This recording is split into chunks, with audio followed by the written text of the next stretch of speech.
د امر بالمعروف نهي عن المنکر او شکایتونو اوریدلو وزارت د دعوت ارشاد چارو د لا ښه والي په موخه د کابل د محتسبینو او دعوت ارشاد مسؤلینو لپاره یو ورځني سیمینارونه جوړ کړل.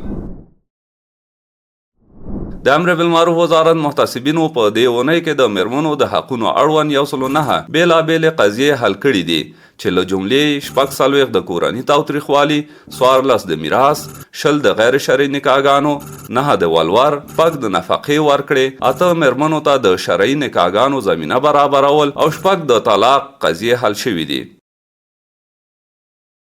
د دې وزارت مسؤلینو په ټولنه کې د قومي او ژبني تعصباتو د مخنیوي او د یووالي روحیې د پیاوړي کولو لپاره په ځینو ولایتونو کې 14 لوی دښمنۍ او 58 وړې شخړې حل کړي دي.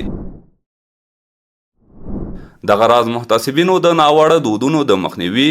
ټولنیز عدالت د تامین او د خرافاتو د مخنیوي په موخه په ځینو ولایتونو کې 15 کوډګر نیولي او د شرعي پریکړې په موخه یې عدلي او قضایي ارګانونو ته ورپېژندلي دي. محتسبینو په بازارونو کې د سود، احتکار، ترازو کې د کموالي، د تاریخ تیر او بې کیفیته موادو د خرڅلاو د مخنیوي په موخه له سوداګرو او هټیوالو سره 210 اصلاحي ناستې کړي دي. مولاي صل وسلم دائما أبدا